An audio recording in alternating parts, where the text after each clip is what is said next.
Satuan Narkoba Polres Badung, Bali menangkap 2 pengedar pil ekstasi. Dari tangan kedua pelaku, polisi menyita 4.200 butir pil ekstasi. 2 pelaku pengedar pil ekstasi, Lubin Jin dan Yuliatin, ditangkap saat hendak mengirim pil ekstasi kepada pelanggannya di kota Denpasar. Dari tangan kedua pelaku yang merupakan ibu dan anak ini, petugas menyita 18 paket ekstasi yang terdiri dari 4.200 butir pil ekstasi. Saat ditemukan petugas, ribuan butir pil ekstasi ini dikemas dalam kantong aluminium. Petugas masih mendalami kasus ini untuk mencari siapa pemasok pil ekstasi kepada kedua pelaku. Satuan Narkoba Polres Badung berhasil mengungkap peredaran ini. 4.200 butir ini akan diedarkan pada saat malam tahun baru. Menarik diskusi kita, bahkan di tengah komersial break pun kita tetap berdiskusi tentang redenominasi ini, pemirsa. Kita akan lanjutkan di Hot Economy pada malam hari ini. Pak Misbakun, selama ini kan tadi sudah disebutkan bahwa wacananya sudah dari tahun 2011, lalu 2013 sudah masuk tuh RUU-nya. Apa yang bikin ini mengendap selama ini? Pansusnya juga sudah ada kan sebetulnya? Belum. Oh, belum. Okay. Jadi ini kan masih di prolegnas. Kita sih kepinginnya pemerintah kalau punya keberanian, ya ayo dibahas. DPR ini kan tergantung siapa yang menendang bolanya. Yeah. Kebetulan kan undang-undang ini kan usulan dari pemerintah. Kita masukkan prolegnas, kemarin kan ada beberapa prioritas yang kemudian lebih dulu kita. Karena apa? Usulan pemerintah itu ada yang namanya Undang-Undang Ketentuan Umum dan Tata Cara Perpajakan. Pemerintah. Yeah. Terus ada undang-undang mengenai perimbangan keuangan pusat dan daerah yang butuh dibahas.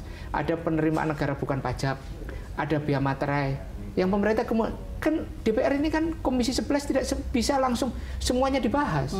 Ada pagu anggaran pembahasan undang-undang yang memang harus ada di slotnya dulu. Artinya ketika itu pemerintah pun tidak mendorong Nah, kalau pemerintah RUU mau dorong, ini. ya pemerintah sudah mendorong, tetapi kan sudah ada list-list yang sebelumnya itu harus disundul, harus diselesaikan dulu. Contoh ketentuan umum dan tata cara perpajakan sudah dibentuk. Tapi masih bisa dimasukkan di slot di. Nggak ada masalah. Kita kapan aja mau membahas itu. Bayangkan tiba-tiba pemerintah waktu itu ingin masukkan teks amnesti, kita selesaikan. Itu. Intinya bisa diselesaikan lah ya. Bisa diselesaikan. Kita nggak ada masalah. Kita dukung pemerintah sepenuhnya maunya apa. Yang penting bagaimana kemudian undang-undang ini berjalan dengan baik, tidak menimbulkan kericuan-kericuan baru, kegaduhan itu. Apalagi ini tujuannya sangat bagus sekali. Baik, ini sudah didukung sekali lagi. Bisalah masuk ke slot prolegnas 2017. Tapi yang dikhawatirkan tadi masa transisinya ya Pak ya. Betul. Ini memang perlu waktu yang sedemikian panjang. Nah persisnya apa? Apa yang harus dilakukan di masa transisi yang sedemikian panjang itu oleh pemerintah? Kalau menurut saya masa transisi jangan stick gitu ya, harus fleksibel gitu. Ada evaluasinya. Ada evaluasinya. Kalau perlu setahun ya setahun. Kalau perlu diperpanjang silahkan diperpanjang supaya betul-betul. Saya begini Pak, tadi kalau kita boleh mengkritisi apa yang disampaikan oleh BI, masa transisinya 7 tahun dan sebagainya, terlalu lama. Betul. Kalau menurut saya terlalu lama. 7 tahun malah terlalu lama. Kalau menurut saya ini periode 1 tahun masalah sosialisasi, 1 tahun masa transisi, yang 1 tahun lagi penarikan rupiah lama, dan tahun keempat selesai. Sudah 4 tahun selesai. Jadi tidak sampai 2025 sesuai dengan peta jalan. Teknologi sudah sedemikian majunya. Jadi yang penting adalah pada saat kita melakukan masa transisi, rakyat tidak dibuat bingung. Kalau mereka pergi ke toko, pergi ke pasar, dibuat 2 harga. Harga lama misalnya tadi Rp50.000, ada mata uang lama, Anda silahkan bayar pakai mata uang lama. Ada lagi mata uang baru Rp50. Anda mau pilih yang mana? Terus sampai sekian lama, sampai betul-betul paham. Dengan kondisi geografis Indonesia yang sedemikian banyaknya kepulauan gitu, dan ini memang sangat oleh penting. laut, 1 tahun Anda optimistis bisa selesai? Saya yakin kalau BI berniat, dan saya melihat BI ini sangat optimis gitu. Karena saya juga ikut. Saya termasuk yang mengkritik BI dalam kaitan terlalu panjang. 4 tahun. Anda sepakat juga optimistis 4 tahun bisa selesai? Kalau menurut saya, edukasi ini setahun cukup. Betul. Ya kan, setahun cukup lah. Jakarta, uang beredar paling banyak di mana sih? Ya kan? Di kepulauan-kepulauan itu kan tinggal masalah edukasi. Masyarakatnya juga nggak terlalu banyak transaksinya. Itu kan bisa diselesaikan pada saat tahap implementasi dan pelaksanaannya. Ini saya suka sekali, justru optimisme ini yang muncul. Tidak 7 tahun, tapi bisa 4 tahun. Jadi yang bisa didik adalah dunia usahanya, para pedagangnya, dan juga para sekolah, mahasiswa itu diberi pendidikan bahwa ini loh mata uang baru, caranya menggunakan ini. Saya kok yakin ya dengan kondisi seperti sekarang itu tidak masalah masalah. Semoga pemerintah menyaksikan dialog kita pada malam hari ini ya. Pak, ini banyak pihak yang optimistis begitu. Baik, kita harus jeda lagi, nanti kita tiba di segmen terakhir. Pemirsa jangan kemana-mana, Hot Ekonomi akan kembali. Pemirsa, inilah headline news pukul 1 waktu Indonesia Barat. 4.200 lebih rumah warga di Tuban, Jawa Timur masih terendam banjir luapan Sungai Bengawan Solo. Banjir sudah melanda Tuban selama sepekan terakhir. Pantauan tim Metro TV dari atas perbukitan Kapur di sisi utara aliran Bengawan Solo menunjukkan luasnya banjir. Selama sepekan terakhir, banjir akibat luapan Sungai Bengawan Solo masih merendam 34 desa dari 5 kecamatan di Tuban. Ketinggian air mencapai rata-rata 1 hingga 2 meter. 4 desa diantaranya terisolasi dengan 14.500 lebih jiwa terdampak. Namun demikian, hampir sebagian besar warga masih enggan mengungsi. Sejumlah petugas melakukan patroli keliling menggunakan perahu untuk menjaga keamanan dan menawarkan perahu untuk beraktivitas. Badan Penanggulangan Bencana Daerah BPBD Tuban mencatat banjir tahun ini adalah yang terparah dalam 5 tahun terakhir.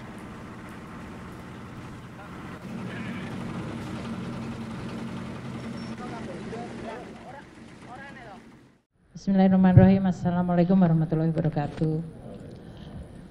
Pertama-tama saya ingin menyampaikan terima kasih kepada seluruh jajaran pimpinan KPK yang telah menginformasikan mengenai kejadian operasi tangkap tangan terhadap salah satu staf di Direktorat Jenderal Pajak. Tentunya saya sangat kecewa terhadap tindakan dari aparat pajak, terutama pada saat kami semuanya sedang di dalam proses untuk membangun kembali kepercayaan wajib pajak melalui suatu program tax amnesty yang ini menggambarkan dibutuhkannya kepercayaan dua belah pihak, yaitu dari wajib pajak dan juga dari aparat pajak. Tindakan yang dilakukan oleh Oknum HS dari Direktorat Jenderal Pajak mencerminkan suatu pengkhianatan terhadap prinsip-prinsip tata kelola yang baik, integritas, dan kejujuran yang selama ini merupakan nilai-nilai yang dianut oleh Kementerian Keuangan dan Direktorat Jenderal Pajak. Jadi ini merupakan suatu tindakan yang mencederai nilai-nilai dan tentu juga mencederai kepercayaan dari koleganya yang lain. Seperti dikatakan oleh pimpinan KPK, Pak Agus, bahwa sebagian besar dari jajaran Direktorat Jenderal Pajak adalah para aparat yang punya komitmen tinggi untuk membangun institusi pajak menjadi institusi yang bisa dipercaya oleh publik untuk mengumpulkan kewajiban pajak, mengecewakan bagi seluruh jajaran Direktorat Jenderal Pajak dan tentu bagi pimpinan di Kementerian Keuangan, termasuk saya sendiri secara pribadi yang sangat kecewa. Kami Kementerian Keuangan, saya sendiri akan terus mendukung langkah KPK untuk mengusut kasus ini secara tuntas. Kasus ini sudah masuk di dalam proses penegakan hukum dan oleh karena itu Kementerian Keuangan akan berkomitmen membuka akses yang seluas-luasnya bagi KPK untuk mendalami kasus ini. Karena saya sangat menginginkan bahwa momentum ini akan menjadi salah satu trigger atau pemicu yang kredibel bagi pembersihan dan perbaikan Direktorat Jenderal Pajak. Kalau kami selama ini berkomunikasi bahwa melalui tax amnesty dan reformasi kami ingin membangun kepercayaan publik, maka kami menganggap bahwa hikmah dari OTT ini adalah suatu upaya yang jauh lebih sistematis dan kredibel untuk membangun Direktorat Jenderal Pajak yang bersih dari korupsi dan memiliki nilai integritas yang baik. Kami juga akan bekerja sama dengan KPK untuk mengintensifkan berbagai upaya pencegahan korupsi dan memperbaiki sistem tidak hanya di Direktorat Jenderal Pajak, tadi di Kementerian Keuangan keseluruhan. Kami menganggap bahwa Kementerian Keuangan merupakan lembaga yang sangat penting, sangat strategis yang memiliki amanah untuk mengelola keuangan negara secara bersih dan kredibel. Dan itu tidak mungkin dilakukan secara sendiri tanpa ada bantuan dan dukungan dari institusi yang kredibel seperti KPK. Sehingga saya sangat menyambut dan meminta untuk KPK membantu kami. Sehubungan dengan reformasi di Direktorat Jenderal Pajak yang telah saya sampaikan beberapa saat ini, maka saya akan segera membentuk dan mengumumkan tim reformasi di Direktorat Jenderal Pajak yang tidak hanya menyangkut masalah korupsi, tapi menyangkut ada 5 hal yang sangat strategis. Yang tentu pertama adalah masalah SDM dan Code of Conduct, yang ini menyangkut masalah integriti, pembersihan terhadap aspek-aspek korupsi, tapi lebih kepada juga perbaikan skill, kompeten, dan profesionalisme. Yang kedua adalah menyangkut masalah information system dan database, karena ini akan sangat membantu kami untuk mengidentifikasikan kewajiban dari wajib pajak secara objektif dan mengurangi interaksi dari aparat pajak secara tidak perlu yang kemudian bisa menimbulkan berbagai transaksi seperti yang terjadi pada OTT ini.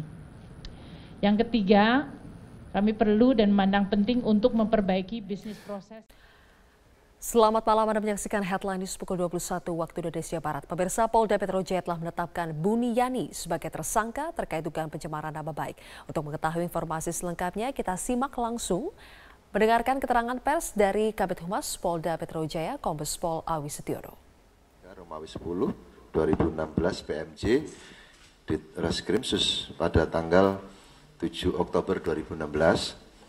Kita ketahui bersama bahwasannya LB tersebut pelapornya adalah Andi Windo Wahidin SHMH. Kasusnya tentang pencemaran nama baik dan penghasutan atau SARA. Adapun untuk identitas terlapor, yaitu nama BY, jenis kelamin laki-laki, tempat tanggal lahir Lombok Timur 16 Mei 1969, pekerjaan dosen agama Islam, Kewarganegaraan Indonesia, alamat Kalibaru, Permai, Blok B2, nomor 15, RT 002007, Kelurahan Kalibaru, Kecamatan Cilodong, Depok, Jawa Barat. Hasil dari proses penyidikan selama ini yang telah dilakukan oleh Subdit Cybercrime Polda Metro Jaya sudah melakukan pemeriksaan terhadap saksi-saksi, kemudian saksi ahli, sampai dengan hari ini kita telah melakukan pemanggilan terhadap terlapor. Tadi pagi sekitar jam berapa tadi Pak Roberto? Jam 11 ya.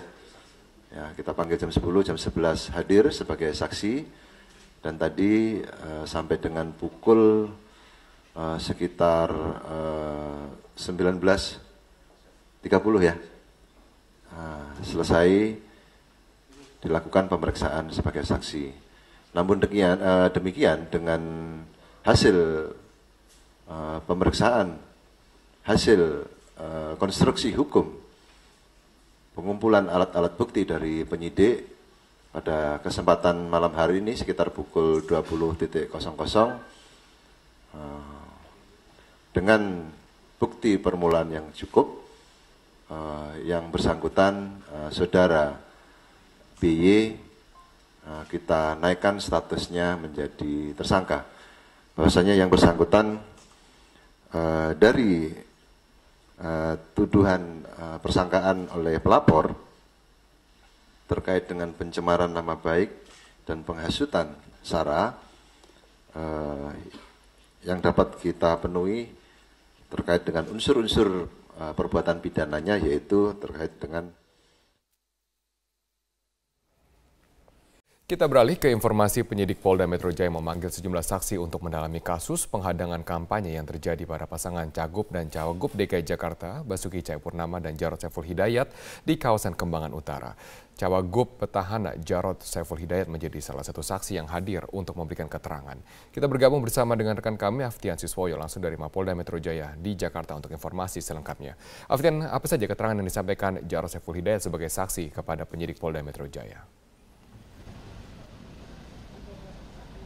Robert, hari ini Jarod Saiful Hidayat tiba di Mapolda Metro Jaya pada pukul 16 waktu Indonesia Barat, dan Jarod sempat memberikan beberapa keterangan kepada awak media bahwa terkait kehadirannya hari ini adalah berkapasitas sebagai saksi terkait kasus penghadangan ketika melakukan kampanye di kawasan Kembangan Utara. Dan di sini Jarod juga akan memberikan penjelasan serta klarifikasi atas tindak pidana pilkada yang dialami. Kemudian Jarod juga menjelaskan bahwa banyak sekali yang melakukan penghadangan ketika melakukan kampanye di kawasan Kembangan Utara, baik ketika Jarod berada di lapangan ataupun ketika melakukan sholat asar di masjid. Dan dalam minggu ini pihak kepolisian akan menyelesaikan berkas perkara dan diserahkan ke jaksa penuntut umum untuk proses tindak lanjut. Dan selain Jarod, hari ini juga dihadirkan 11 orang saksi lainnya untuk memberikan keterangan. Dan hingga saat ini memang pihak kepolisian masih belum menetapkan tersangka dalam kasus penghadangan yang dilakukan oleh salah satu warga berinisial NS yang disebut sebagai komandan lapangan. Dan tadi setelah kehadiran Jarod, tadi juga hadir dalam pemanggilan hari ini adalah Ketua DPRD DKI Jakarta, Prasetyo Edy, dan di sini Prasetyo Edy mengatakan bahwa mengetahui terkait permasalahan ini, yaitu permasalahan penghadangan ketika melakukan kampanye di kawasan Kembangan Utara. Prasetyo Edy juga meskipun tidak mengikuti kampanye di kawasan Kembangan Utara, namun sebagai ketua tim hari ini datang berkapasitas sebagai saksi. Dan Prasetyo Edy juga menjelaskan bahwa ada beberapa bukti yang dibawa, termasuk yaitu bukti video dan juga beberapa bukti foto. Dan berikut merupakan pernyataan selengkapnya dari Jarod Saiful Hidayat. Terlapornya hanya NS saja yang di Kembangan itu atau ada yang lain? Saya tidak tapi kemungkinan itu kan ada banyak yang menghadang ya. Baik menghadang pada saat di lapangan maupun pada saat saya sudah ke tempatnya Pak Haji Saman dan menunaikan ibadah sholat asar, itu masih mereka ikut. Pak, PDIP sudah menyebut ada keterlibatan tokoh politik di balik penghadangan itu, siapa sebenarnya Pak? Saya nggak ngerti, tanyakan pada penyidik nanti ya. Tugasnya Panwas, tugasnya polisi untuk bisa menyidik. Robert. Baik, terima kasih Aftian Siswoyo atas informasi Anda. Calon Wakil Gubernur DKI Jakarta Jarod Saiful Hidayat mempertanyakan kinerja Badan Pengawas Pemilu atau Bawaslu yang seolah lamban memproses aksi-aksi penghadang kampanye. Peneliti Divisi Hukum Perludem, Fadli Ramadhani, menilai Bawaslu dan polisi harus menindak tegas pelaku yang mengganggu hak konstitusional paslon untuk memberikan efek jerah. Main aja ke PDIP.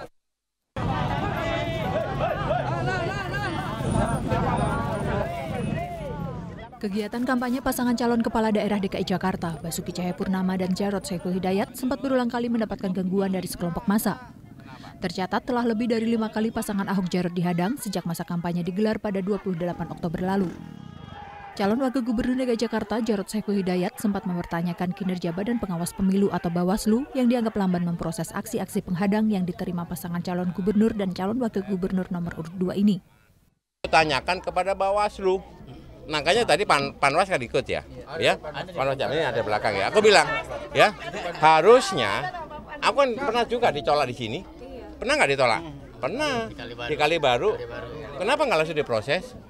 Saksinya banyak, buktinya ada, orangnya kelihatan, ya nggak? Saya aja ngomong, bukan warga situ, dia warga RW 7, kami ketemu RW 1, ya nggak? Nah gitu dong. Ketua Badan Pengawas Pemilihan Umum atau Bawaslu DKI Jakarta, Mimah Susanti, membantah abai memproses laporan pelanggaran pemilu. Ia mengaku Bawaslu telah memproses seluruh laporan yang dilayangkan tim kampanye Ahok Jarot. Dari 4 laporan, hanya 1 yang memenuhi unsur pidana. Ada 1 laporan yang disampaikan oleh tim pasangan calon nomor urut 2 itu yang memenuhi unsur tindak pidana pemilu. Dan itu sudah kita tindak lanjuti atau kita rekomendasikan kepada pihak kepolisian. Jadi kewenangannya itu sudah ada kepada mereka, ya. Peneliti Divisi Hukum Perludem, Fadli Ramadhani, menilai penolakan kampanye paslon yang terjadi di DKI sudah masuk dalam pelanggaran serius. Karena itu, ia meminta Bawaslu dan polisi segera bertindak. Penolakan ini atau bukan penolakan sebetulnya, tapi mengganggu tahapan kampanye ini mesti ditindak secara hukum. Nah, makanya pembelajaran penindakan secara hukum itu nanti akan memberikan efek jerah kepada orang yang akan melakukan atau orang yang masih melakukan. Nah, makanya menurut saya ini tidak bisa dibiarkan. Kalau ini dibiarkan dan tidak ditindak secara tegas, ini bisa menjadi presiden bagi daerah lain yang melangsungkan pilkada di 100 daerah yang lain. Kegiatan kampanye adalah hak setiap pasangan calon kepala daerah yang dilindungi oleh undang-undang. Jika hal ini dibiarkan, dikhawatirkan tidak hanya akan menjadi presiden buruk bagi pelaksanaan demokrasi, tetapi juga penegakan hukum di Indonesia. Apalagi ada ancaman pidana bagi para pelaku. Tim Liputan Metro TV. Banyak cara dilakukan warga untuk mendukung pasangan calon gubernur DKI Jakarta dalam memenangkan Pilkada DKI 2017 mendatang. Ya, salah satunya dengan penggalangan dana kampanye rakyat yang digagas oleh kaum ibu-ibu sebagai simpatisan pasangan nomor urut 2 Ahok Jarot. Dalam rangka mendukung pasangan petahana Ahok Jarot, kelompok ibu-ibu arisan di RW 12 Pejagalan Penjaringan Jakarta Utara menggalang dana kampanye rakyat. Meski sederhana, sejumlah ibu mengaku sukarela menyumbangkan uang mereka terhadap perjuangan Ahok Jarot. Komunitas ibu-ibu arisan merasa bahwa pasangan Ahok Jarot telah memberikan bukti dalam pembangunan ibu kota Jakarta, termasuk diantaranya sejumlah program kerja yang telah dirasakan kaum perempuan.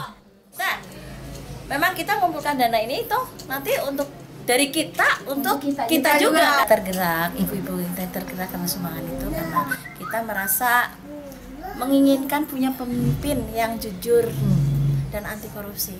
Karena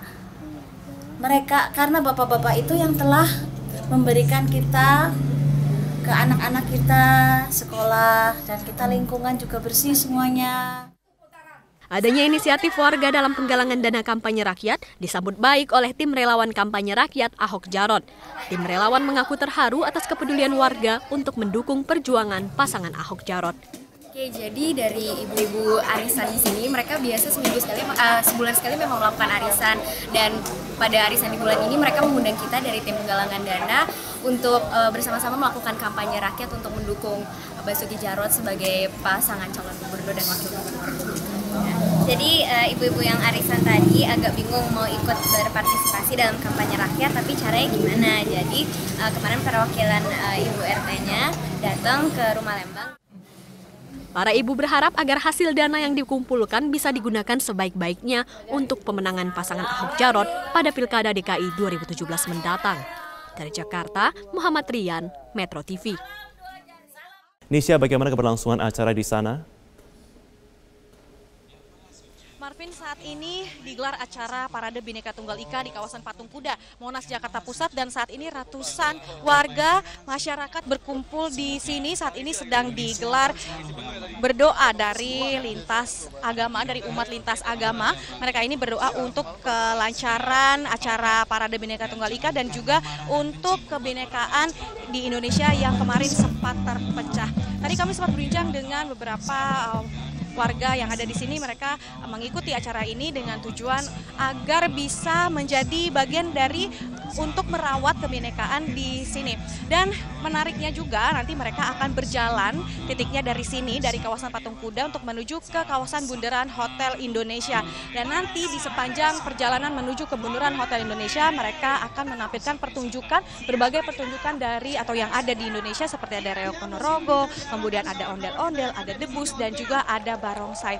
Dan yang menarik juga mereka ada di sini adalah diminta oleh penggagas acara ini untuk menggunakan pakaian adat dari seluruh Indonesia. Dan bagi mereka yang tidak memakai pakaian adat bisa menggunakan kaos bernuansa merah putih.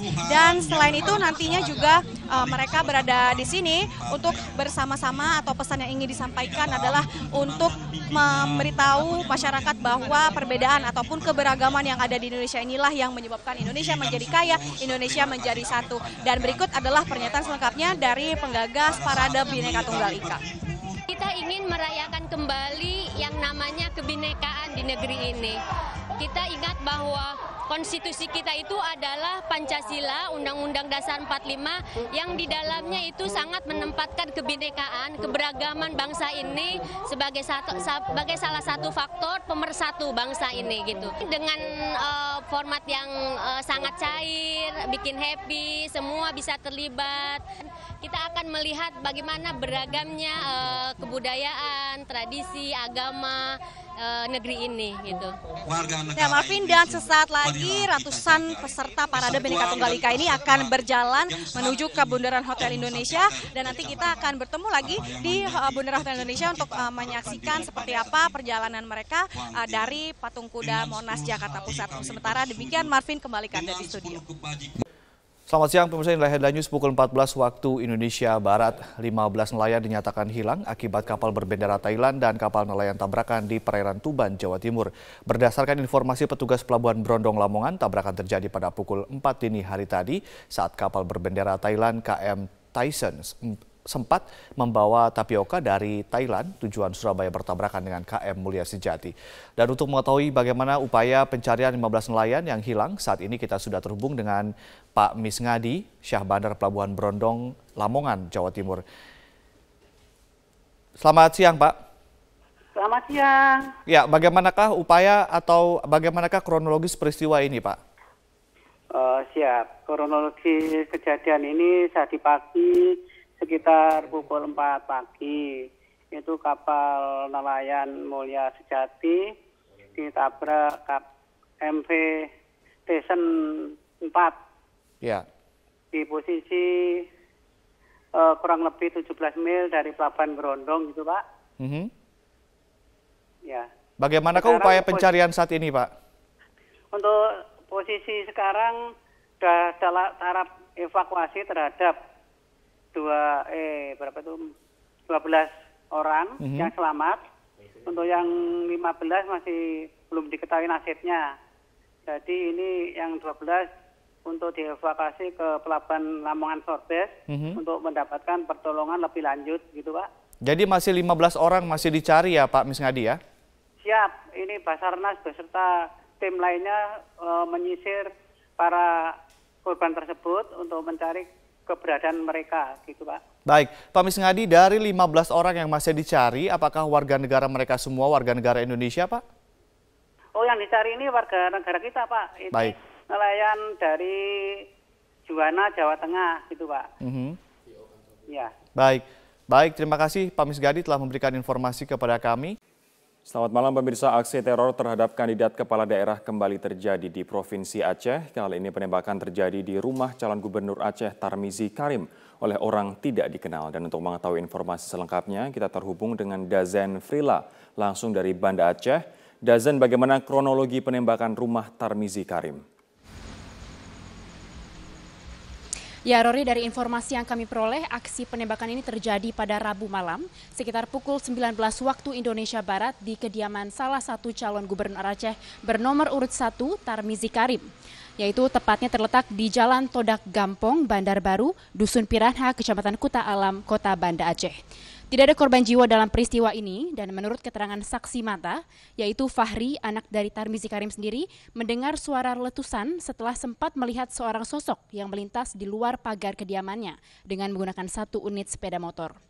Fahri sendiri tidak mengetahui bahwa suara tersebut adalah suara letusan senjata api, dan ia baru mengetahui aksi ini adalah aksi teror atau penembakan setelah diberitahu pihak Pamtub atau pengamanan tertutup Tarmizi Karim bahwa terdapat lubang bekas tembakan di pagar rumahnya yang juga terpantul pada pagar garasi. Sementara selongsong peluru juga telah ditemukan di dalam areal rumah, dan insiden ini terjadi ketika Tarmizi dan keluarga sedang dalam perjalanan dari Kabupaten Aceh Timur menuju Kota Banda Aceh. Hingga saat ini pihak kepolisian belum dapat mengungkap motif ataupun pelaku di balik penembakan ini, dan saat ini masih melakukan pemeriksaan karena pihak Tarmizi Karim sendiri baru menyampaikan laporan kasus ini pada sore hari tadi, Rory. Sementara olah TKP akan segera dilakukan dalam waktu dekat. Dan menanggapi insiden ini, Tarmizi Karim sendiri yang maju dalam Pilgub Aceh melalui jalur independen mengatakan aksi penembakan ini merupakan bentuk teror yang telah mengganggu kedamaian pilkada, namun pihaknya tetap menghimbau kepada seluruh tim sukses dan para pendukung untuk tetap tenang dan tidak terprovokasi oleh kejadian ini. Berikut kita dengarkan salah satu petikan wawancara kami dengan calon gubernur Aceh Tarmizi Karim. Sebetulnya seperti tadi kita sudah kumpul juga dengan tim kita, tim sukses di dalam pilkada ini. Saya memintakan kepada mereka agar sabar tenang, oleh karena ini sudah ditangani oleh polisi dengan bagus sekali sejak awal tadi pagi. Dan sebetulnya ini kan bertentangan dengan semangat pilkada damai. Itu yang baru seminggu yang lalu kita sudah kumpul di Mapolda di bawah koordinasi Pak Kapolda dan pengarahan Bapak Gubernur, yang semangat kita kan spirit kedamaian ini.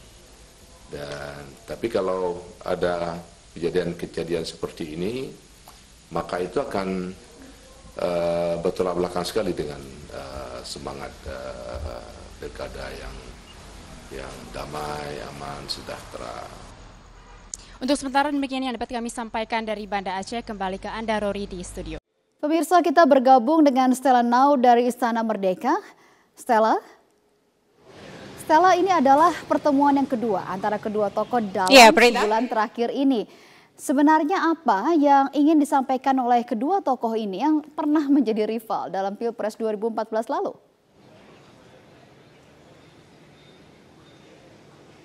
Menarik sekali satu hal yang disampaikan oleh Presiden Joko Widodo dan Ketua Umum Gerindra Prabowo tadi saat bertemu santai ya, mereka ngobrol di depan Istana Merdeka.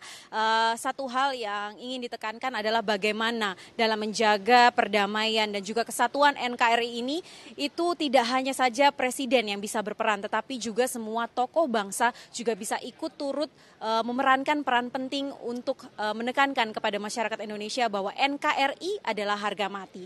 Dan ini kalau kita ambil istilah uniknya ya, tadi sempat disinggung juga oleh Prabowo, ini adalah kunjungan nasi goreng berbalas ikan bakar. Artinya kemarin pada akhir Oktober ketika Presiden Joko Widodo berkunjung ke Hambalang itu disediakan nasi goreng, namun ketika Ketua Umum Gerindra Prabowo hadir di sana, kali ini dihadirkan ikan bakar. Seperti itulah suasana hangat dan juga akrab yang digambarkan oleh mantan rival antara Presiden Joko Widodo dan juga Ketua Umum Gerindra Prabowo. Selain itu juga tadi Presiden Joko Widodo menyampaikan bahwa sayang sekali kalau hanya perbedaan politik, kalau hanya perbedaan pandangan dalam sebuah tatanan menjalankan pemerintahan itu menjadi pengganggu dan kemudian merugikan masyarakat, menjadi halangan bagi kita untuk membangun bangsa Indonesia. Karena kalau kita lihat pada tanggal demo 4 November kemarin, sebenarnya safari-safari politik seperti ini itu sudah dilakukan oleh Presiden Joko Widodo, tidak hanya kepada partai, tapi juga di kalangan pemuka agama,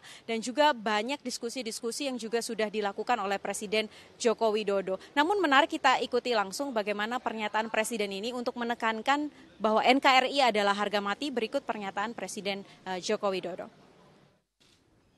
Dan saya dengan Pak Prabowo juga berkomitmen untuk bersama-sama menjaga Indonesia yang majemuk ini. Jangan kita tidak menginginkan kita terpecah belah gara-gara perbedaan politik. Tidak.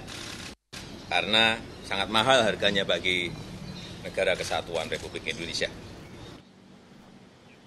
Selain itu, Prita, kami juga menanyakan kepada Ketua Umum Gerindra Prabowo, apakah memang masih perlu jika masyarakat yang tidak setuju dengan pengurusan atau proses hukum Gubernur DKI Basuki Cahayapurnama ini turun ke jalan lagi. Karena banyak sekali informasi yang berkembang di sosial media, itu tanggal 25 November akan ada aksi susulan. Di sini Prabowo menekankan sebagai salah satunya juga tokoh bangsa adalah kita harus mempercayakan proses hukum yang sudah berjalan. Karena memang sejak sebelum tanggal 4 November sebenarnya proses hukum terhadap Basuki Cahayapurnama itu sudah dilakukan oleh pihak kepolisian.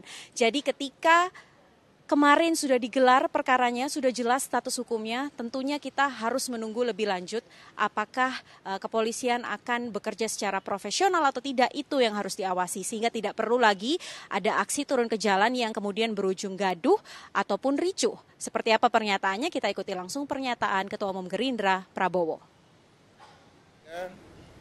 Tidak akan malu-malu dan segan, saya akan selalu menganjurkan kesejukan. Jadi bukan menghadapi 25, Pak. Setiap saat saya akan menganjurkan selalu untuk kita tidak usah gaduh, jangan gontoan, jangan tegang. Kesimpulan yang disampaikan oleh pertemuan Presiden Joko Widodo dan Ketua Umum Gerindra Prabowo hari ini adalah satu, Prita. Artinya negara kita adalah negara demokrasi. Siapapun yang turun ke jalan, siapapun yang menyuarakan pendapatnya harus dihormati. Tetapi tetap yang harus dijalankan untuk menyelesaikan semua permasalahan ini adalah hukum. Prita.